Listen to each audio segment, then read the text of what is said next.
आजही तुम्ही ठिकठिकाणी मांडणी पहा. अंधश्रद्धा निर्मूलनाचं काम दाभोळकरांनी सुरू केलं. दाभोळकर अंधश्रद्धा निर्मूलन या कामाचे संस्थापक आहेत. एक वाक्य माझ्या समोर ऐकवण्यात आलं 1989 साली माझ्या समोर स्टेजवर, की अंधश्रद्धा निर्मूलनाचा सूर्य साताऱ्यामधनं उगवला आणि तो महाराष्ट्रभर आणि देशभर पसरला. नरेंद्र दाभोळकरांनी तो पोचवला आणि श्याम मानव सारखे धडाडीचे कार्यकर्ते त्यांच्यासोबत काम करतायत. हे मी स्टेजवर बसलेलो असताना, मी अखिल भारतीय संघटक असताना, संपूर्ण प्रांतांमधल्या बॉड्या मी निर्माण केलेल्या असताना, महाराष्ट्रातली बॉडी मी स्वतः निर्माण केलेली असताना, दाभोळकरांना कार्याध्यक्ष मी नेमून नंतर कार्यकारिणीची संमती घेतलेली असताना या पद्धतीची मांडणी केली जाते. आणि हे मांडणी करणारे सामान्य नाहीत, त्यांचं नाव मी नंतर घेईन. हा इतिहास तुम्हाला या पद्धतीने लिहायचा आहे का? निखिलजी, तुम्ही त्यातले एक सहभागी भाग आहात का? हा माझा साधा सोपा प्रश्न आहे. दाभोळकर किती ग्रेट होते, कमी होते, जास्त होते, हे बोलण्याचा तुम्हाला अधिकार आहे, मांडण्याचा अधिकार आहे. पण इतिहास बदलण्याचा अधिकार तुम्हाला आहे का? की पुन्हा आपल्या शिवाजी महाराजांचे गुरु हे रामदास स्वामी होते, ही मांडणी आपल्याला करायची आहे. त्याचा निर्णय आपण घ्यावा.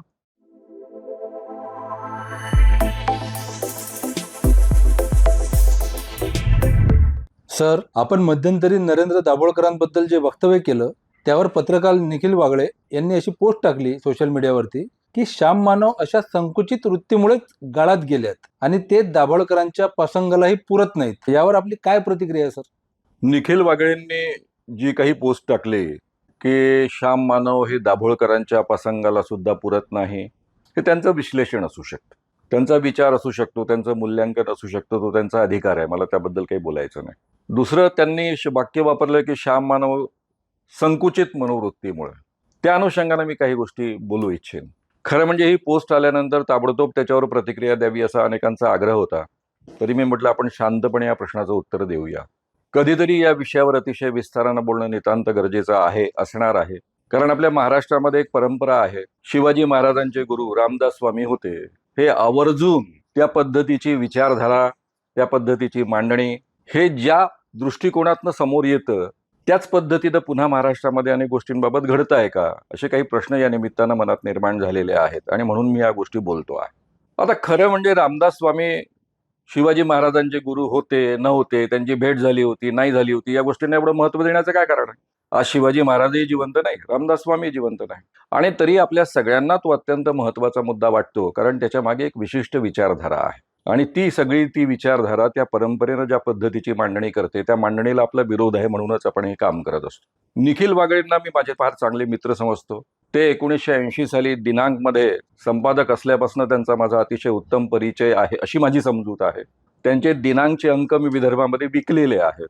त्यावेळेस मी मनोहरमध्ये, साप्ताहिक मनोहरमध्ये, किर्लोस्करमध्ये काम करत होतो आणि साप्ताहिक मनोहर किर्लोस्करचा खप वाढवणं, 7 दिवस त्याकरता विदर्भामध्ये असायचो. त्यावेळेस मी दिनांकचे अंक गठ्ठे घेऊन जाऊन विकलेले सुद्धा आहे. एवढंच नव्हे तर सगळ्यात महत्त्वाचा मुद्दा, दाभोळकरांच्या मर्डर नंतर ऑर्डिनन्स लागू झाला आणि तो ऑर्डिनन्स अतिशय धोक्यात आला होता. एका बाजूने सरकारने मनात इच्छा असल्यामुळं, मंत्रिमंडळातल्या काही लोकांच्या आग्रहामुळे तो ऑर्डिनन्स लागू झाला. पण त्यानंतर इमिजिएट ऑर्डिनन्स लागू झाल्यानंतर अतिशय मोठ्या प्रमाणावर विरोध सुरू झाला. त्याकरता सर्वत्र हिंदुत्ववादी संघटना, बीजेपीचे त्यावेळेसचे अध्यक्ष देवेंद्र फडणवीस यांनी मुलाखत दिली विस्तारानं 1 तासाची एका टीव्हीला, आणि त्यामध्ये त्यांनी या कायद्याला आमचा का विरोध आहे असं जाहीररित्या मांडणी केली. हिंदुत्ववादी संघटना वारंवार मंत्रालयामध्ये यायला लागल्या. या कायद्याविषयी प्रचंड गैरसमज होते आणि त्यावेळेस निखिल वागळे मला कधीही त्यांच्या कार्यक्रमाला फारसे बोलवायचे नाहीत, कारण त्यांचा चॉईस स्पष्ट होता की त्यांना दाभोळकर महत्वाचे होते, मी महत्वाचा नव्हतो. पण आता दाभोळकर जिवंत नाहीत म्हणून कदाचित त्यांनी बोलावलं असेल. आणि त्यावेळेस मी त्यांना अट टाकली होती की मला सलग अर्धा तास किमान कायद्याविषयी व्यवस्थित मांडणी करू द्या. ती त्यांच्या कामाची पद्धत नव्हती. आणि असं असताना सुद्धा त्यांनी तो तासाभराचा जो कार्यक्रम आहे IBN लोकमतचा, ज्याचे संपादक निखिल वागळे होते, त्यांनी ती संपूर्ण कायद्याची मांडणी करण्याची संधी पहिले अर्धा तास दिली, त्यानंतर प्रश्नोत्तरं सुरू केली आणि तिथून महाराष्ट्रातलं वातावरण बदलायला सुरुवात झाली.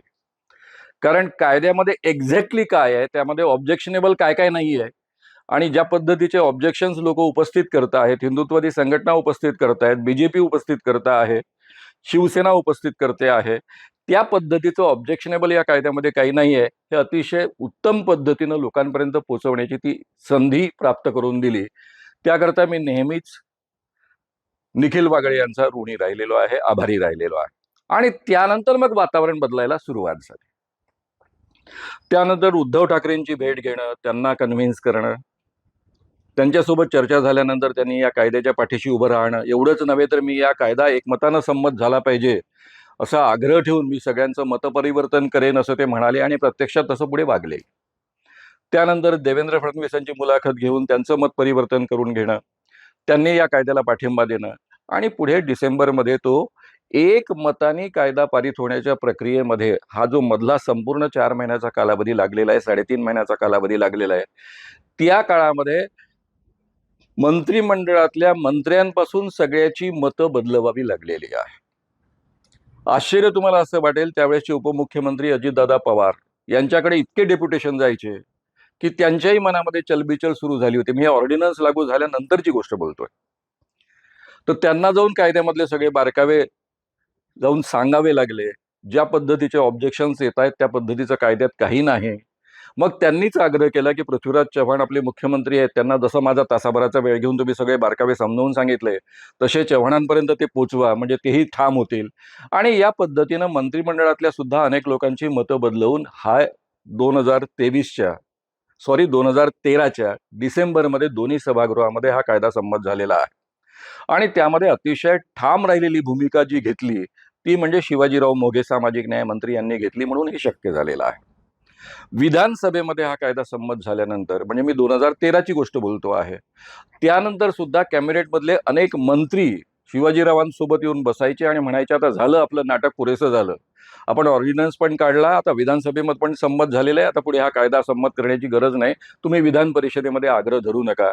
त्यावेळेस शिवाजीराव मोघे जाहीररीत्या त्यांच्या तोंडावर बोलायचे. काही प्रसंग माझ्या समोर घडलेले आहेत आणि ते म्हणायचे नाही, माझे आदिवासी बांधव यामध्ये खूप भरडले जात आहेत आणि त्यांचे जीव वाचवणे माझं कर्तव्य आहे, त्यामुळे हा कायदा संमत झाला पाहिजे. म्हणजे आपल्याला जे एकूण चित्र दिसतं की दाभोळकरांचा मर्डर झाला, ऑर्डिनन्स झाला आणि मग एकदम कायदा झाला, यामध्ये वस्तुस्थिती नाही. जर मधल्या काळामध्ये सगळ्यांचं मतपरिवर्तन करून घेऊन त्यांचा जर संमती सगळ्यांची मिळवता आली नसती तर हा कायदा संमतच झाला नसता. आणि त्याच्या सुरुवातीमध्ये निखिल वागळेंचा अतिशय मोठा वाटा असल्यामुळं मी नेहमीच त्यांचा आभारी राहिलेलो आहे. हा मुद्दा मी बोललो कशासाठी? लेट्सअप मराठीने एक माझी मुलाखत घेतली होती. त्या मुलाखतीमध्ये त्यांनी मला प्रश्न विचारला होता. तो प्रश्न असा होता की तुमच्या जीवनातला सगळ्यात दुःखद प्रसंग कोणता आणि सगळ्यात आनंदाचा प्रसंग कोणता? त्याला उत्तर देताना मी हे सांगितलं. त्याला उत्तर देताना सांगितलं की ज्या दिवशी हा कायदा संमत झाला दोन्ही सभागृहांमध्ये, त्या दिवशी मी एकटा बसलेला होतो. बाहेर अनेकांच्या मुलाखती सुरू होत्या कायदा संमत झाल्याबद्दलच्या, आणि त्यावेळेस तो माझ्यासाठी सगळ्यात आनंदाचा क्षण होता. कारण या कायद्याकरता काय काय काय काय केलेलं आहे 2005 पासून याची मला नीट कल्पना आहे. माझ्या जवळच्या सहकाऱ्यांना याची कल्पना आहे, अनेक आमदार खासदारांना याची कल्पना आहे. तो माझ्या जीवनातला सगळ्यात आनंदाचा क्षण होता. त्यांचा दुसरा प्रश्न होता, तुमच्या जीवनातला सगळ्यात दुःखाचा क्षण कोणता होता? आता मानवी जीवनामध्ये वैयक्तिक अनेक दुःखाचे क्षण येत असतात, पण माझ्या जीवनातला सगळ्यात मोठा दुःखाचा क्षण होता ज्यानंतर मी मेजर डिप्रेशनमध्ये गेलो होतो, तो म्हणजे माझं संघटन फुटलं. या अर्थानं ती मांडणी मी करत होतो. मग तिथे तपशीलवार मुद्दे पुढे जेव्हा आणखी प्रश्न विचारण्यात आले, त्याला उत्तर देताना मी असं म्हणालो की मी स्वतः महाराष्ट्रामधलं संघटन वाढवण्याकरता मी 82 साली ही चळवळ सुरू केलेली आहे डिसेंबरमध्ये. ही चळवळ वाढवण्याकरता जेव्हा मी बाबा आढावांसोबत बोलत होतो त्यावेळेस मी त्यांना असा प्रश्न टाकला होता त्यांच्या पुढ्यामध्ये, किंवा त्यांना विचारणा केली होती की मला महाराष्ट्राच्या बाहेर जास्त काम करावं लागतं आहे. सध्या अनेक प्रांतांमध्ये काम सुरू झालेलं आहे. विदर्भमध्ये, मराठवाड्यामध्ये, बाकीच्या ठिकाणामध्ये अतिशय चांगल्या पद्धतीनं काम सुरू आहे. पण पुण्या मुंबईकडचं असं कोणी मला महत्त्वाचा माणूस मिळेल का या कामामध्ये योगदान देणारं? कारण मुकुंदराव किर्लोस्करांनी जी महाराष्ट्राची मी कमिटी गठीत करतो आहे, त्या कमिटीमध्ये मुकुंदराव किर्लोस्कर हे महाराष्ट्राचे अध्यक्ष राहायला तयार आहेत. त्यांनी संमती दिलेली आहे. तर दुसरं कोणी असेल काय असं? त्यावेळेस मला बाबा आढावांनी सुचवलं की नरेंद्र दाभोळकर जे आहेत त्यांना या कामामध्ये रुची आहे. ते काहीतरी या विषयावर लिखाण पण करण्याचा त्यांचा मानस सुरू दिसतो आहे. मी त्यावेळेस त्यांना प्रश्न विचारला होता की नरेंद्र दाभोळकर कोण? मी आणि रुपाताई आम्ही सोबत होतो. रुपाताई आणि मी दीर्घकाळापासून आम्ही एकत्र काम करत होतो. माझ्या अंधश्रद्धा निर्मूलन कामामध्ये त्या सुद्धा सहभागी होत्या आणि हुंडा विरोधी आघाडी त्यांच्या नेतृत्वाखाली मी ऑलरेडी त्यांच्या हाताखाली काम केलेलं होतं. त्या मात्र त्यांना ओळखत होत्या दाभोळकरांना. त्यावेळेस मला बाबा आढावांनी असं सांगितलं, अरे तुझे बाकीचे जे मित्र आहे ना, कुमार सप्तर्षी आहेत, अरुण लिमये आणि मी पुण्यामध्ये आम्ही एकत्र काम करतच होतो गेली 2 वर्ष. तर अरुण लिमये आहेत, त्यानंतर बाकीचे लोक आहेत, रत्नाकर महाजन आहेत, अनिल अवचट आहेत, या ग्रुपमधल्या युक्रांमधल्या ग्रुपमधले डॉक्टर नरेंद्र दाभोळकर आहेत. आता हे चारही माझे मित्र असल्यामुळे ज्यांची मी आता नावं घेतली, त्यामुळे यांच्याच पैकी डॉक्टर नरेंद्र दाभोळकर आहे असं मला वाटलं. आता जो भाग त्या ठिकाणी आलेला आहे तो भाग आता मी सांगतो. डॉक्टर रूपा कुलकर्णी आणि मी आम्ही दोघंही साताऱ्याला मुद्दाम गेलो. दाभोळकरांना विनंती केली की तुम्ही माझ्या संघटनेमध्ये सहभागी व्हा. बाबा आढावांनी तुमचं नाव सुचवलेलं आहे. आम्ही महाराष्ट्राची बॉडी निर्माण करतो आहे आणि ही महाराष्ट्राची बॉडी निर्माण करत असताना मुकुंदराव किर्लोस्कर हे महाराष्ट्राचे अध्यक्ष असणार आहेत. महाराष्ट्र म्हणजे अंधश्रद्धा निर्मूलन समिती शाखा महाराष्ट्र याचे अध्यक्ष मुकुंदराव किर्लोस्कर असणार आहेत. तुम्ही कार्याध्यक्ष व्हावं असं म्हणण्याकरता आम्ही तुमच्यापर्यंत आलो आहोत. आणि नुकतंच आम्ही नागपुरामध्ये मे महिन्यामध्ये एक 10 दिवसांचं शिबिर आयोजित केलेलं आहे. या 10 दिवसांच्या अंधश्रद्धा निर्मूलन शिबिराकरता तुम्ही यावं.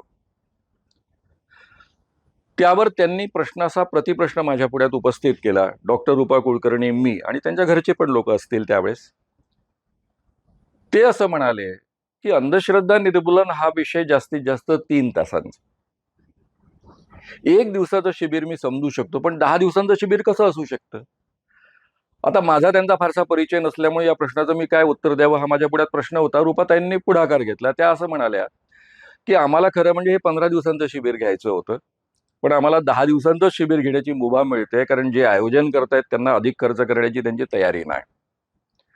त्यामुळे 10 दिवसामध्ये 65 लोकांचं हे शिबिर होतं आहे. त्यामध्ये आम्ही बसवतो आहे आणि जो आम्ही अभ्यासक्रम आता तयार केलेला आहे या 10 दिवसांच्या शिबिरामध्ये काय मांडायचा, तो रोज 9 तास वेळ घेऊन सुद्धा 10 दिवसांमध्ये पूर्ण होत नाही. काही विषय शिल्लक राहतात.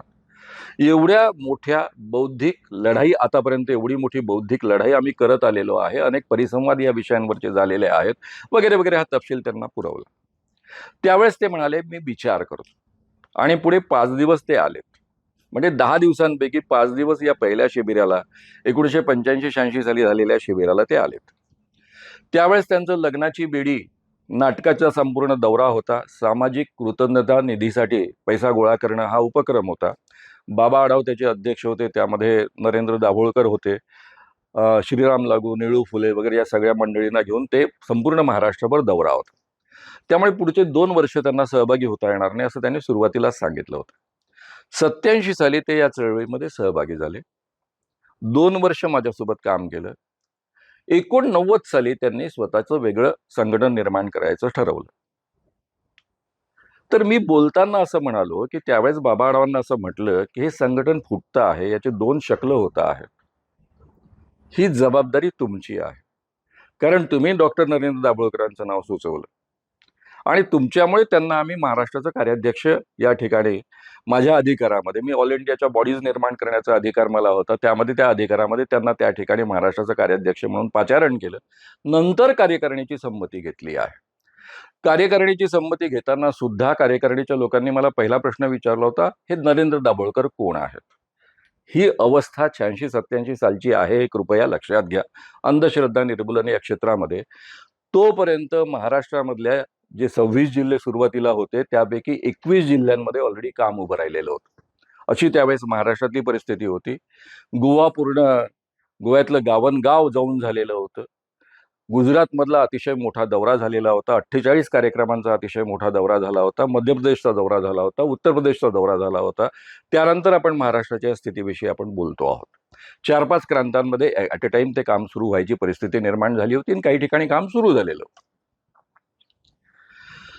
ते संघटन फुटताना मी शेवटी त्यांना विनंती केली की तुम्हाला जर माझ्यासोबत काम करायचं नाही, वेगळं काम करायचं आहे. पहिले तर सुरुवातीला मी प्रस्ताव असा ठेवला होता की तुम्हीच हे संघटन चालवा, मी बाहेर पडतो, मी फुल टाईम काम करतोय, माझे अनेक आर्थिक प्रश्नांपासून अनेक प्रश्न आहेत, मी एक सामान्य कार्यकर्ता म्हणून काम करतो.